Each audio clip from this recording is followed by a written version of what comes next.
Assalamualaikum warahmatullahi wabarakatuh.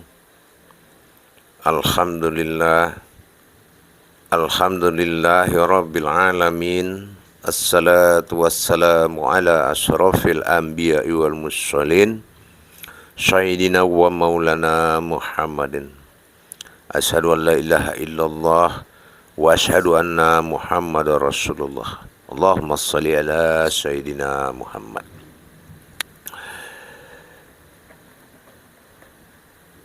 Asyhadu la ilaha illa wal hayyul qayyum wa subhanallah al hayyum wa subhanazi al hayyadun. Alhamdulillah, para jemaah sekalian, kita bertemu lagi dalam tayangan berbagi ilmu dan wawasan dalam rangka tholabul ilmi, belajar menuntut ilmu demi meningkatkan iman dan takwa kita kepada Allah Subhanahu wa taala. Untuk tayangan hari ini, saya akan membawa pada jemaah lebih berwawasan tinggi lagi sebagai dasar yang sangat mutlak bagi kita.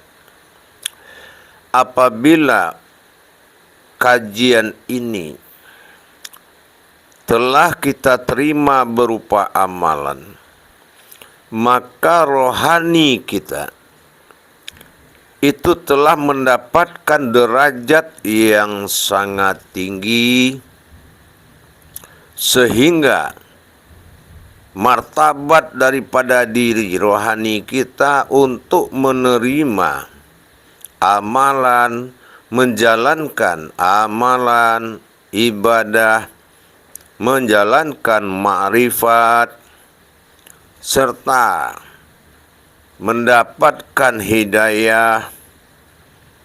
Jadi kita menjalankan kodrat-kodrat kajian dengan kemampuan kodrat seorang kemanusiaan, itu kaji akan menjadi sebuah cerita dan pengalaman yang tidak memiliki kekuatan sedikit pun. Ini yang akan saya ungkap, kajian ini sering dibilang orang adalah induk kaji atau dikatakan tiang kaji. Karena sebelum kita menuntut ilmu dan mengamalkan sebuah ilmu, kodrat kaji itu harus diamalkan terlebih dahulu, sehingga afdollah semua ucapan amalan, mabrur semua ibadah, mustajab semua ilmu. Nah, kaji ini adalah sebuah kemampuan yang luar biasa yang jarang sangat diungkap oleh para guru-guru, terlepas mungkin itu dirahasiakan, terlepas mungkin memang belum mengetahui. Tapi yang jelas, terjadi rukun syarat bertuhan itu salah satu adalah dengan memahami bagaimana proses ketuhanan diri kita kepada Allah. Kita ingin bertuhan kepada Allah, tapi kita tidak tahu proses diri kita, kenapa kita bertuhan kepada Allah. Nah, segala kodrat-kodrat diri itu dipelajari. Kenapa harus dipelajari? Nah, kenapa semua berkaitan, berhubungan dengan Allah? Apapun yang di dunia ini, semua berhubungan dengan Allah. Sebetulnya hablum minallah, kodrat apa yang berhubungan dengan Allah? Dan kenapa orang tua kita juga bertuhan kepada Allah, ibu kita bertuhan kepada Allah, dan semua bertuhan kepada Allah. Nah, kenapa semua bertuhan kepada Allah? Padahal mereka cuma menerima sebuah cerita bahwasanya Tuhan itu Allah. Dan apakah cukup seperti itu? Kita hanya tahu sebuah pengajian kalau Tuhan kita Allah karena dibaca dalam syahadat itu Allah. Nah, disinilah kita jangan menjadi makhluk yang tidak berakal, yang hanya menerima pengakuan tanpa mengetahui bukti-bukti daripada perjalanan kajian itu. Nah, begitu. Jadi di sini akan menjadi sebuah ungkapan, yaitu dikatakan bagaimana batasan-batasan bahwasanya semakin dalam kita memahami, semakin berderajat kita. Nah, kalau kajian yang saya akan buka ini nanti akan menjadi suatu syarat besarnya rohanimu, jangan heran, jangan takabur. Artinya apa? Kalau bertemu amalan di bawah akal, mampu aja, jangan takabur. Dan apabila bertemu dengan sebuah kesulitan amalan, ya kan? Nah, jangan patah hati, karena itu adalah dia dan dia. Dan di sini kita ungkap, orang paling sebagian kita nih mengkaji sampai batas kodrat keilahiyahan, lenyap alif pada sir, batin lenyap dalam sir dulu di dalam kesukunan Allah, diam. Begitu sampai batas akhir orang mengkaji, itu pun tidak semudah itu dikaji. Butuh tajali, butuh pembuktian, butuh tafakur yang jelas, dan ada 3 syarat. Tafrid, tajrid, tauhidnya harus nyata. Dan tidak hanya sekedar tahu. Kaji ini adalah kajian kodrat. Kaji kepada Allah adalah kodrat, iradat, ilmu. Harus nyata. Nah, di sini saya akan membuka kajian dari sebelum alif itu wujud atau ada. Jadi kalau batasan kodrat dari hijahiyah itu lenyap ke dalam sir, batin pada wujud, ya, alif lenyap kepada baba, lenyap kepada sir wujud dalam batin. Nah, inilah. Nah, sekarang kita akan kaji sebelumnya. Kenapa ada wujud batin yang tidak kelihatan itu? Nah, ini malah kita lari ke usuludinnya. Nah, kenapa kita kaji itu? Karena apa saja yang dilalui oleh Allah yang akan dibawa oleh alif tersirat tadi, atau diri sifat tadi. Kenapa dia bisa diri itu masuk tubuh? Kenapa diri itu bisa hidup dengan zat? Kenapa diri itu masuk ke dalam sifat? Kenapa diri itu bisa bergaul dengan iman? Kenapa tajali Allah ini meliputi segalanya? Rabbil alamin. Nah, di sini akan kita bahas. Jadi, jangan hanya kita mengetahui kita bersama Allah, tapi kita tidak tahu bagaimana terjadinya yang dikatakan bersama Allah, yaitu menghadirkan Allah pada diri dalam sifat martabatnya Allah. Jadi kalau sudah martabat Allah itu masuk ke dalam diri kita, maka tidak ada lagi yang mengalahkan martabat derajat-derajat lain yang dilalui oleh Allah di dalam diri kita. Maka orang yang mengamalkan kajian ini nanti, setiap mengamalkan Allah berikan hidayah, yaitu 1 kali amalan 3 kali hatam Al-Quran. Begitulah besarnya. Kenapa? Itu hadiah dari Allah, keberhasilan seseorang mengimani perjalanan Allah ke dirinya sampai maujud kepada alam dirinya. Nah, ini kita ungkap dari tiada menjadi ada. Nah, inilah ada pertama, alif tidak nyata atau kodrat sir. Nah, itu adanya pertama. Nah, ini kita kaji dari tiada. bagaimana proses pentauhidan Allah kepada diri kita sampai kita bertuhan kepada Allah. Sekarang tanya, kenapa kamu bertuhan kepada Allah? Tanya, kemana-mana tanya. Kita tanya dia, kok tiba-tiba kamu menjadikan Allah itu Tuhanmu? Nah, kenapa kamu bertuhan kepada Allah? Nah, coba suruh uraikan dengan yang jelas. Kaji yang bisa jadi kaji wujud, dan kaji itu bisa maujud kalau diamalkan. Nah, itu kebenarannya. Nah, jadi kalau kemarin kita kaji dari alif wujud nyata, nur kasiyah, lenyap ke dalam batin, batin lenyap ke dalam sir, sir wujud dalam domah atau kosong, tiada bernama, tiada berwujud dan tidak berhuruf. Nah, diri sir, diri sifat. Nah, sekarang kita mengkaji lagi, itu ada namanya. Kita akan mengkaji lagi dari tiada menjadi ada. Nah, inilah kaji sifat Tuhan yang dikatakan ada di dalam ketiadaan. Apa yang dikatakan ada dalam ketiadaan? Apabila aku ada, engkau tiada. Itu yang dikatakan. Nah, sekarang dulu dia tiada, sekarang dia ada, kita yang tiada. Nah, itu maksudnya. Dulu dia tiada, terus begitu dia ada, begitu dia bertajali dalam kaji bismillah menuju wujud zahir dan batin. Kita ar-Rahman ar-Rahim, kita yang tiada.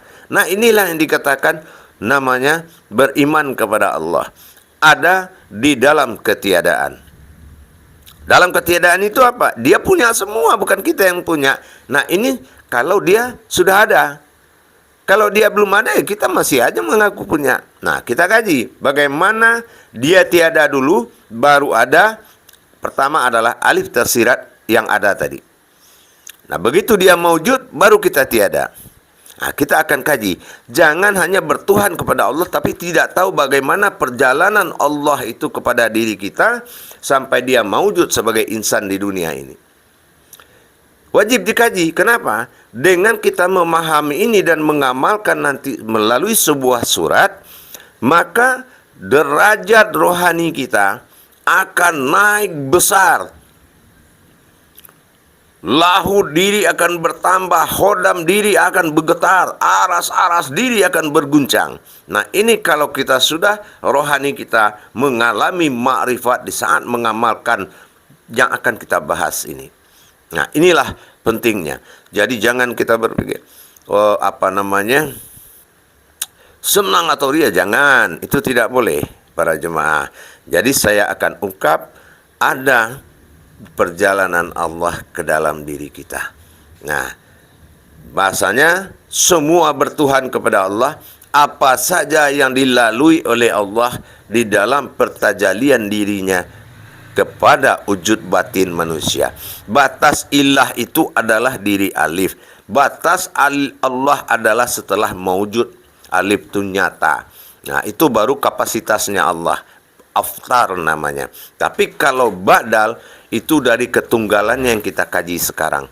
Dari ketunggalannya mulai dia bersekutu, mulai dia menyatukan sifatnya kepada kita. Nah, itu sudah aftar namanya. Itu aftar, itu disebut Allah.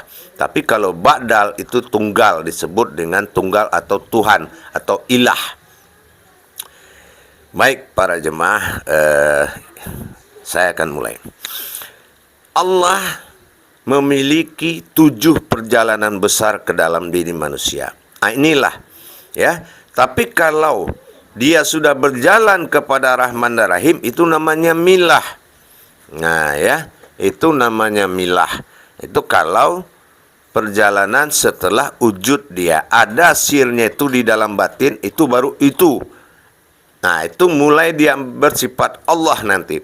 Tapi bersifat ilahnya ini, nah inilah yang akan bertajali dengan perjalanan 7 perjalanan besar Allah. Dikatakan 7 perjalanan kodrat Allah pada diri. Apa saja yang dilaluinya yang 7 itu. Nah, secara mengungkap secara garis besar akan saya sampaikan kepada semua jemaah. Bismillahirrahmanirrahim. Kita mulai bicara. Allahu yal kharakatun al-hajatun wa wakhatun al-sirun wal mabru al du'a wa mustajab al-imi wa barakatan fil darajatun lillahi rabbil alamin. Begini para jemaah. Dulu bersifat Allah pada diri disebut ahad, tapi bersifat Allah kepada pentajalian perjalanan itu disebut dengan ahadiyat. Nah, ingat, ini 7. Ya, kita harus menghitung ini jumlah perjalanannya 7. Nah, pertama dinamakan perjalanan ahadiyat. Nah, dikala itu Allah masih bersifat martabatnya la ta'yin. La ta'yin itu apa? La ta'yin itu Allah belum menjadi Tuhan sama sekali. Dia masih berdiri. Jangankan jadi Tuhan, punya firasat aja dia tidak punya untuk menjadikan. Punya keinginan aja tidak ada. Dia hanya mensyukuri diri dia ada. Nah, selama dia renungkan kalau dihitung perhitungan Masehinya 6.000 tahun dia diam menikmati kesendirian Allah Subhanahu wa taala ini. 6.000 tahun dia diam. Nah, setelah itu barulah Allah memasuki sifat kedua, yaitu sifat la ta'yun awal. La ta'yun awal itu sudah mulai Allah ini timbul suatu hakikat, dia memuji dirinya sendiri tadi. Nah, ya Allah, ada diri saya rupanya. Dia puji. Nah, di saat dia memuji, sifat dia yang memuji itu dinamakannya Muhammad. Muhammad belum ada, tapi kodrat yang menjadi Muhammad dikasih nama sekarang itu karena dia awal sendirinya memuji dirinya sendiri. Nah, begitu.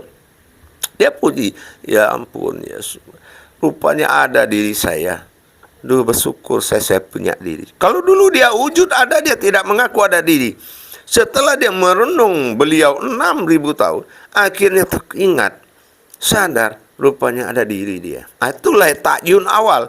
Inilah la ta'yun awal. Awal dari pecah kesendirian dia. Nah, timbullah hakikat ingin memuji diri. Dia puji dirinya. Nah, terus dia tanya dalam hati, berarti sifat memuji ini Muhammad dong. Nah, berarti oh ya, saya memuji diri saya, berarti saya Muhammad itu. Dia puji diri dia sendiri. Nah, setelah itu meningkatlah perasaan Allah kepada sifat perjalanan ketiga, wahdaniyat. Nah, wahidiyat. Perjalanan ketiga itu wahidiyat. Tadi ahadiyat, yang kedua adalah wahdah. Nah, wahdah itulah ta'yun awal. Nah, dua sifat ya. Pertama adalah ahadiyat, dia tadi sendiri. Setelah itu wahdah, dia telah mulai memuji dirinya. Yang ketiga wahidiyat. Wahidiyat itu la ta'yun sani. Apa itu la ta'yun sani? Allah memiliki, wah saya, baru dia sadar, saya punya batin rupanya. Nah, Allah tahu, kalau dia punya batin, Allah itu memahami dia punya batin. Dan batin dia adalah batin ilah namanya. Nah, inilah batin ilahi. Batin ilah.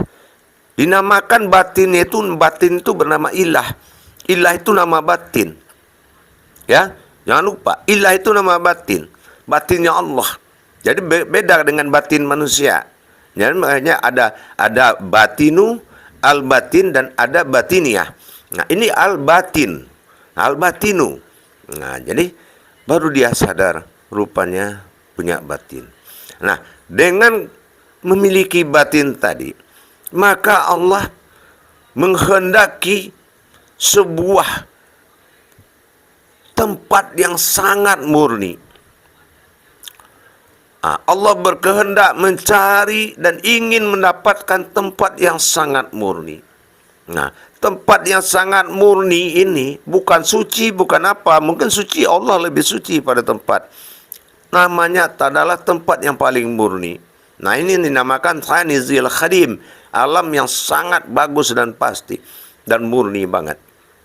Nah, alam murni inilah yang dinamakan alam arwah. Nah ya, inilah yang dikatakan arwah. Arwah itu nama sebuah alam murni bagi Allah. Allah berdiam di situ. Nah, ini dalam martabat hayat. Nah, ini masuklah kepada kodrat hayat Allah ini. Nah, ini pada posisi perjalanan keempat namanya arwah. Mencari tempat, bertemulah sebuah alam yang dia inginkan, yaitu dia jadikanlah alam yang sifatnya murni. Nah, inilah yang dikatakan perjalanan yang keempat, dinamakan perjalanan martabat hayat atau arwah. Nah, itulah arwah mulai dengan segalanya itu akan bertuhan kepada Allah. Nah, baru Allah bertajalli. Bertajalli lagi dalam arti Allah mengeluarkan, yaitu sifat mujarad namanya. Mujarad itu Allah mencari istilahnya tempat yang sangat suci dan tidak mau dia keluar dari sifatnya sendiri.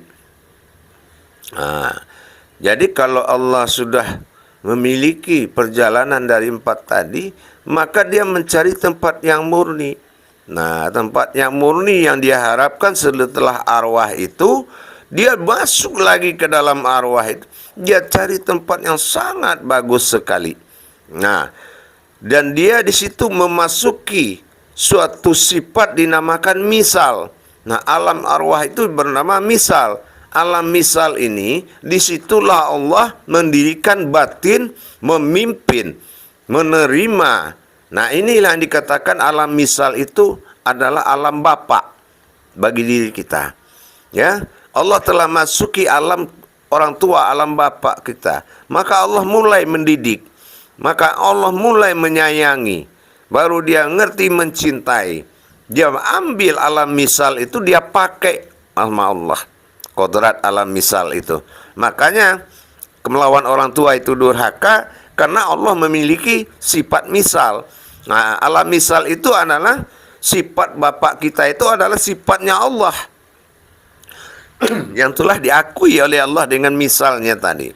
Nah, setelah dia punya alam misal, punya jiwa dan sifat misal atau bapak bagi kita, alam bapak, baru Allah memiliki mentajalikan dirinya, yaitu kepada sifat maujud bagi dirinya. Dia susun yang halus-halus itu menjadi satu alam kehidupan. Nah, gitu. Ada yang sifat-sifat kasar, ada sifat-sifat batasan-batasan, pokoknya sifat ketuhanan dan sifat kemanusiaan dipadu oleh Allah. Nah, dijadikanlah satu tempat maujud, dinamakan yaitu ajsam. Ajsam itu adalah dikatakan dengan martabat asam itu adalah derajat asam itu adalah derajat rahim. Nah, ini dikatakan kepada sifat ibu. Makanya sifat ibu itu adalah sifat atsamnya Allah. Maka nggak boleh juga kita lawan, tetap aja durhaka. Nah ya, karena itu adalah sifat atsamnya Allah yang bersifat tubuh yang masuk menjadi rahim. Nah ya, itu yang keenamnya. Maka ibu kita itu adalah orang tua, ridha Allah wa ridha iyyakum. Ridha Allah itu adalah ridhonya orang tua. Nah, itu jadi sifat-sifat tajalli kemanusiaan kita itu, kita bisa menyayangi orang, disayang, itu adalah sifat-sifat Allah yang bertajalli di dalam diri kita. Itu adalah sebagian dari perjalanan Allah. Nah, yang terakhir masuklah kepada sifat keumatan Allah. Nah, sifat keumatan ini adalah bertajalli Allah kepada sifatnya yang dizohirkan dan yang dibatinkan. Dinyatakan, ada yang sifat dinyatakan dan ada yang sifat tidak dinyatakan. Maka terjadilah sifat zahir dan batin di diri kita. Nah, jadi dari 7 kodrat pentajalian ilaihah kepada diri, pentajalian diri, maka sifat Allah lah yang bertuhan kepada Allah. Ya, jadi sifat Allah yang 7 tadi, bagaimana perjalanannya sampai dia menjadi insan seperti yang saya terangkan tadi.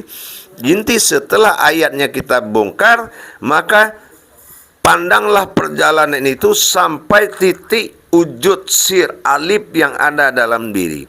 Nah, setelah itu baru dimunculkan tubuh sifat sir tadi itu ke tubuh kita, maka sampailah Allah kepada tujuannya, yaitu menzohir, membatin, menjadi sifat ibu, sifat bapak, sifat berkehendak, sifat mensucikan. Seluruh sifat kita ini adalah sifat Allah yang dibawa ke diri kita.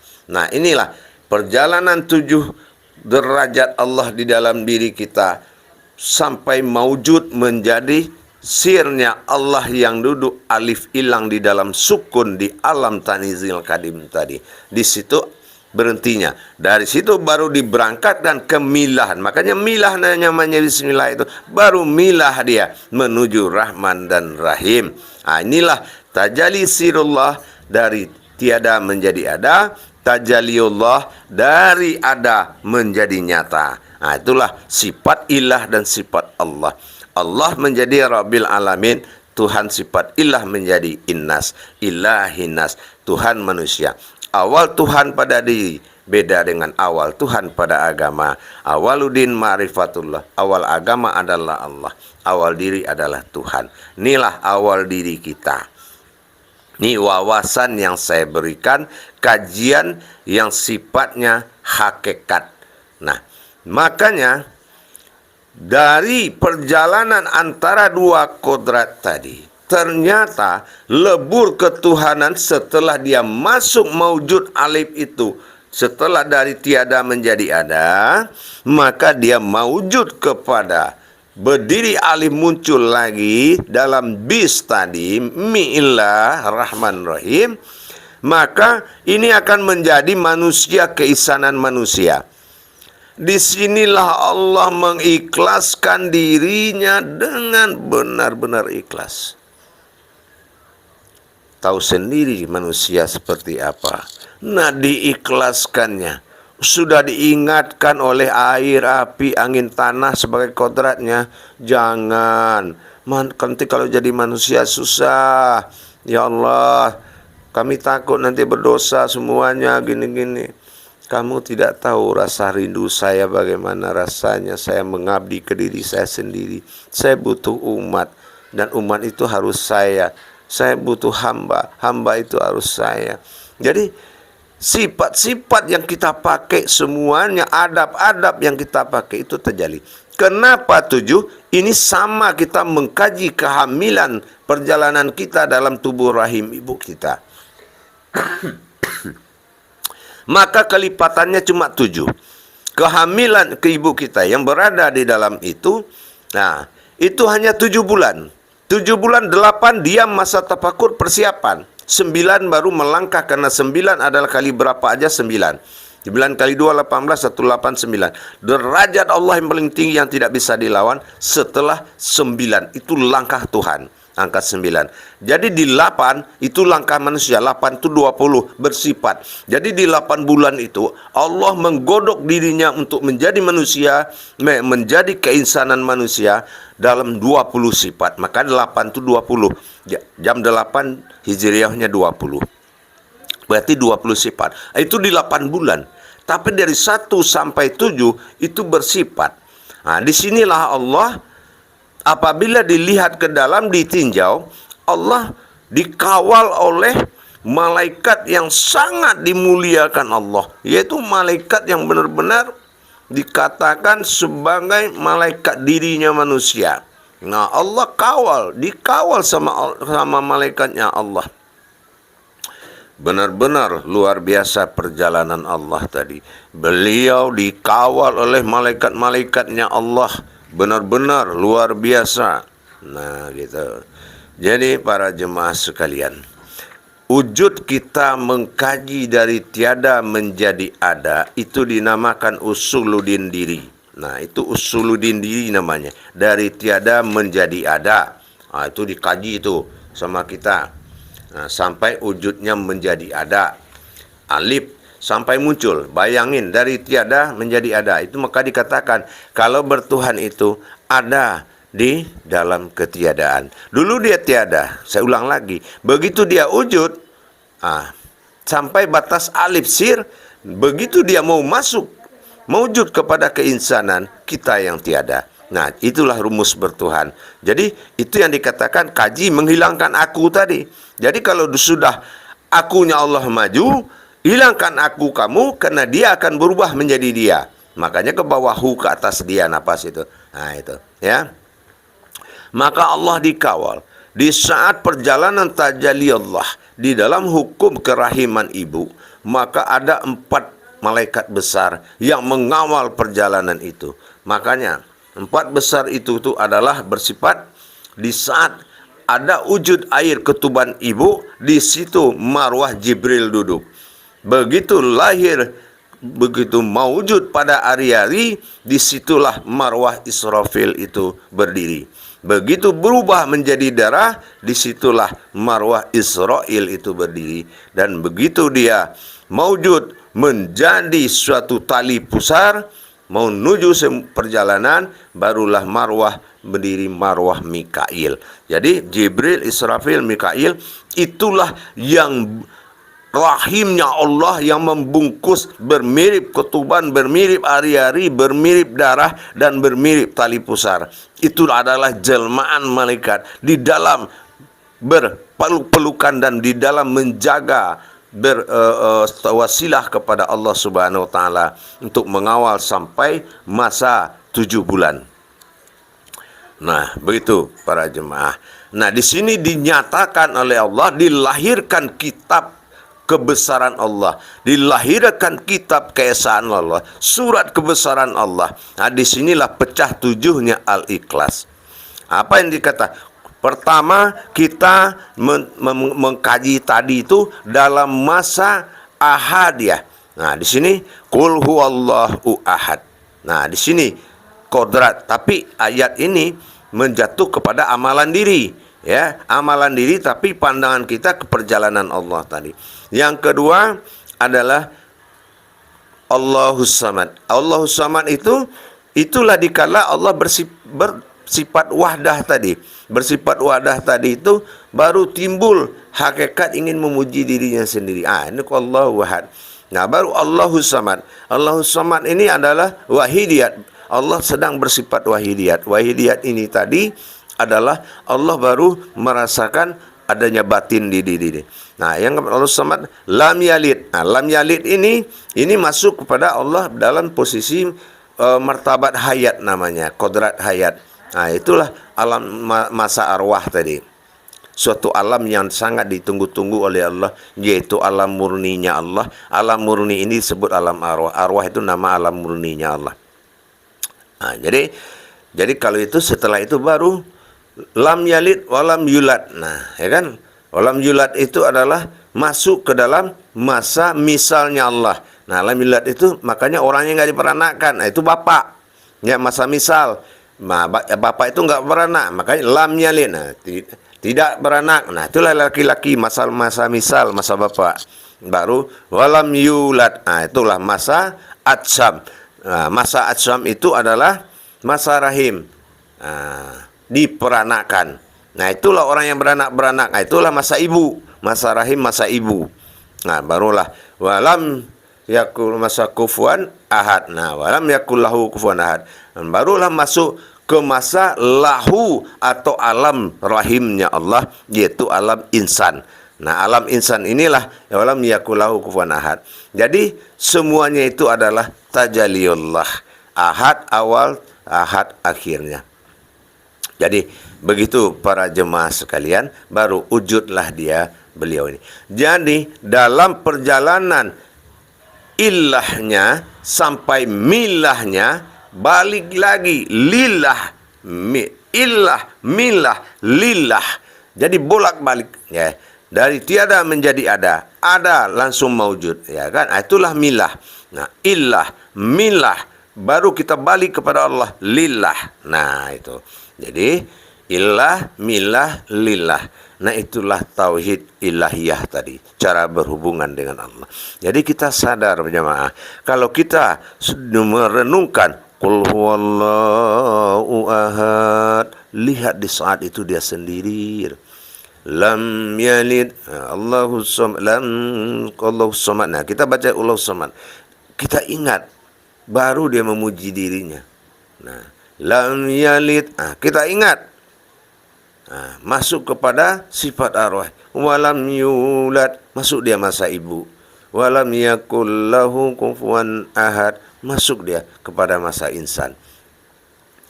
Nah, baru kita tarik, nah keluarnya bismillah. Nah, disitulah berdiri bismillah. Nah, jadi di sini pasangannya. Ini ya, begitu sudah kita munculkan setelah kita mengenang perjalanan yang 7 tadi, baru muncul bismillah. Nah, berarti sudah terkuasai atau sudah kita dapati tajalli sirullah, dari tiada menjadi ada, tajalli Allah dari ada menjadi tiada. Allah wujud, kita lari atau kita dalam arti tiada. Nah, begitulah perjalanan dasarnya manusia itu bertuhan kepada Allah mulai dari alam rahim. Makanya tidak perlu dibacakan syahadat lagi, karena dia sudah menyatu di dalam masa perjalanan 7 kodrat Allah pada diri. Islam tidak lagi umatnya disahadatkan lagi. Kenapa? Karena dia sudah langsung menjadi satu di dalam itu. Nah, makanya dia katakan pada kita, apabila engkau lahir, namamu tetap namaku juga. Umpamanya nama kita Amir, Allah melihat alif, mim, ro. Nah, kalau nama kita Udin, nah alif, dal, nun. Nah, itulah namamu tetap nama. Makanya orang butuh nama, kalau orang meninggal dia butuh nama. Jadi kalau Ustaz, siapa nama almarhum? Nah, gitu ya. Karena ikatan tadi, ikatan Asmaul Husna tadi. Jadi itulah para hadirin. Begitulah kita dengan Allah itu tadi. Sudah kita kaji dari tiada menjadi ada, sampai pada wujud batin alif. Setelah tiada, kita keluarkan lagi maujud menjadi alif nyata atau maujud menjadi jasad Rahman dan Rahim. Inilah keikhlasannya. Kalau beliau ini bertahan dengan wujud ahadnya, mungkin dia tidak akan pernah kita bertuhan kepada Allah. Enggak bakal pernah kita bertuhan. Begitu dia masuki alam insannya, ketemulah dengan kita.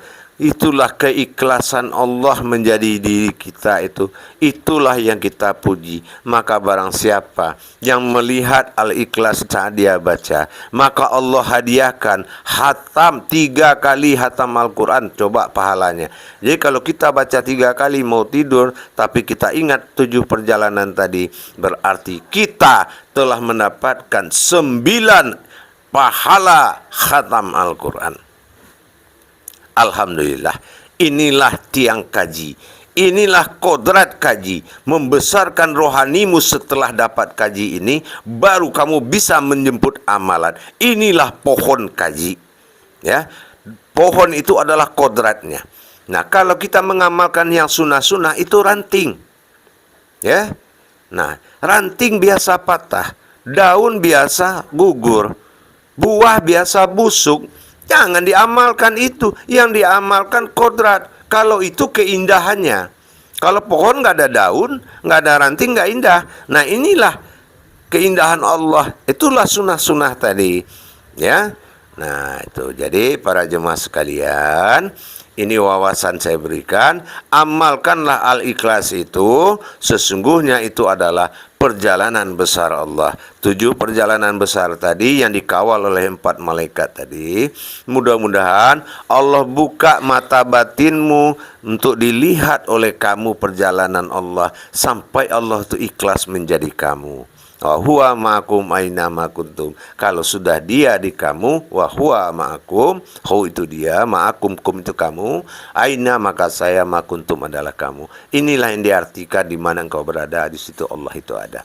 Jadi insya Allah mudah-mudahan amalkan ini, karena ini adalah wajib menjadi amalan. Karena besarnya Al-Quran itu karena Al-Ikhlas tadi. Kalau Allah tidak ikhlas jadi umat, tidak ikhlas jadi hamba, tidak akan ada kamu punya Tuhan Allah. Barakallahu ya Karim, ya Rahman. Akhirul kalam. Wa billahi taufiq wal hidayah. Wassalamualaikum warahmatullahi wabarakatuh.